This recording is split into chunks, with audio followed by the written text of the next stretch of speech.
యేసుక్రీస్తు నామములో మీ అందరికీ వందనాలు. నా దేవుడు మిమ్మల్ని మీ కుటుంబాలను నిండారులుగా దీవించునుగాక.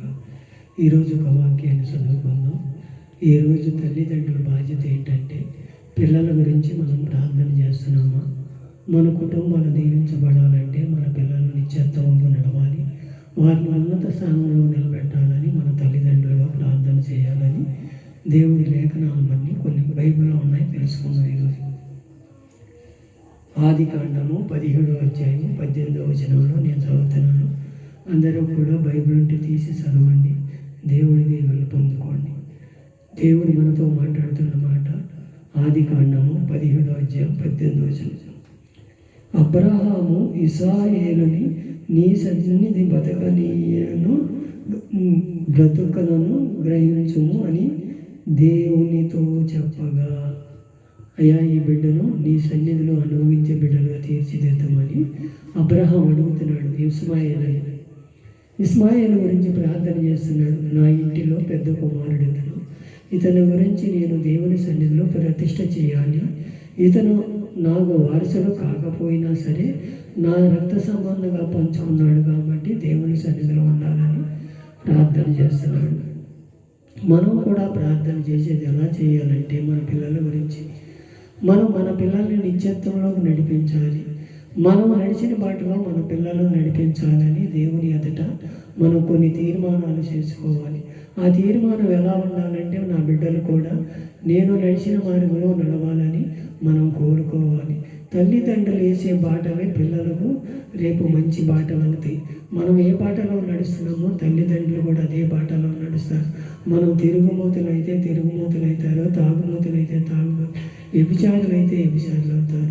అది మనం గుర్తుంచుకొని మన పిల్లల్ని ఏ బాటలో నడిపిస్తున్నామో మనం కొన్ని మాటలు ఇంకా తెలుసుకోవాలి. అలాగే యోబు గ్రంథము 1వ అధ్యాయము 5వ వచనంలో కూడా చదువుదాం.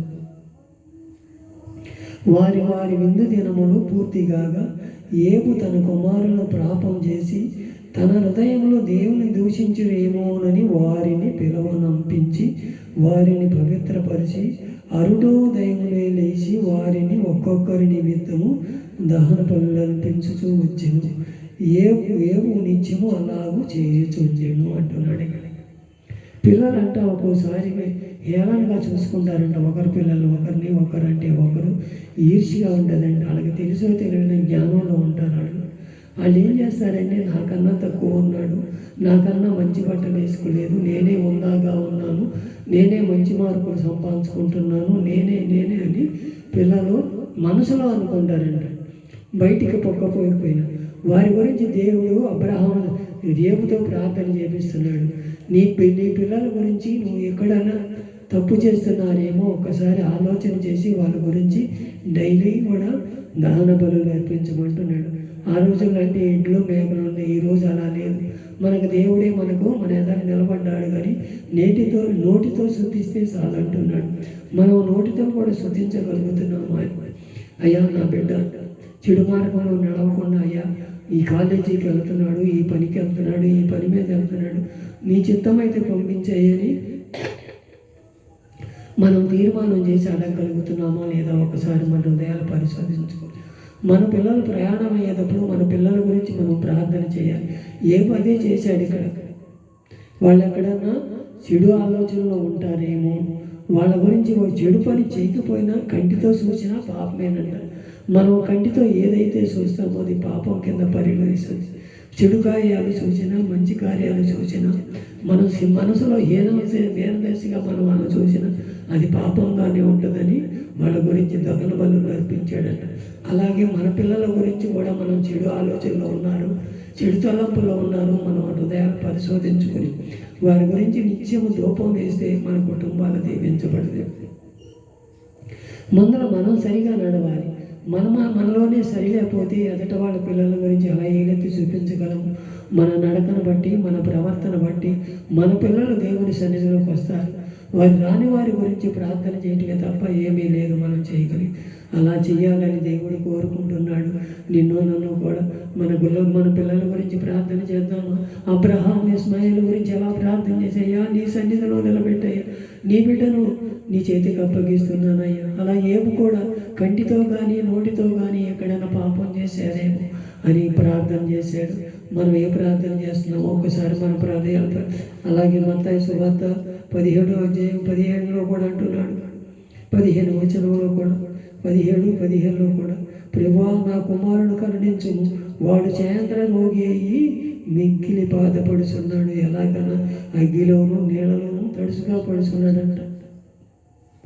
వాడు రోగిని అయ్యి ఉన్నాడంట. అతని గురించి కూడా ప్రార్థన చేస్తున్నాడు తల్లిదండ్రులు. మనం కూడా మన పిల్లల గురించి ఎలా చేస్తున్నాం? ఇతర పిల్లల గురించి ఏదన్నా చెడు ఆలోచనలో ఉంటున్నారా? చెడు బాధల్లో ఉంటున్నారా? మన పిల్లలు ఏమన్నా రోగాలతో ఉన్నారా? రొప్పులతో ఉన్నారా? ఇవన్నీ కూడా దేవుని ఎదుట మనం పెట్టగలిగి దేవుని పొందుకోవాలంటే మనం పిల్లల్ని సరైన బాటలో నడిపించాలి, మేలైన మార్గంలో నడిపించాలి. తల్లిదండ్రులకి ఏముండాలి? దేవుడు కార్యం చేస్తాడు. మనం తల్లిదండ్రులు మంచి బాటలో నడుస్తున్నాము. మనమే మంచి బాటలో నడవక మన పిల్లలు నడవమంటే ఎలా నడుస్తారు? ఒక్కసారి మనం ఆలోచన చేద్దాం. మనమే తాగుమూతలైతే, మనమే తిరుగుమూతలమైతే, మనమే జోదగాళ్ళమైతే, మనమే వ్యభిచారులమైతే మన పిల్లలు ఏమన్నా మంచి మార్గంలో నడుస్తారా? ఒకసారి మన హృదయాలు పరిశోధించుకుందాం. ఈ రాత్రికాల సరైన తీర్మానం చేసుకొని, అయ్యా ఇక మీదటైనా తెలుసు తెలవకు నా తప్పులు నేను చేశాను, నా పిల్లలు మేలైన మార్గంలో నడిపించుకుంటాను, నా కుటుంబాన్ని మేలైన మార్గంలో నడిపించుకుంటాను అయ్యా ఒక తీర్మానం చేసుకొని ఏబోలే నిత్యము ధూపం వేద్దామా? అబ్రాహ్మణి అయ్యా నీ సన్నిధిలో బిడను అయ్యా నీ కాపుదల ఉంచమని అడుగుదామా? ఒక్కసారి మన హృదయాలు పరిశోధించుకొని దేవుని ఎదుట మన బిడ్డల్ని నిలబెట్టి మేలైన కార్యక్రమం నడిపిద్దాం. మన బిడ్డలకు మంచి భవిష్యత్తు అనుగ్రహిస్తాడు. దేవుడు మన పట్ల కార్యం చేసి ఉన్నతమైన స్థానంలో నిలబెడతాడు. అలాంటి జయ జీవితం అనుగ్రహించి మన బిడ్డల్ని మేలైన మార్గంలో నడిపించుగాక. ఆమేన్.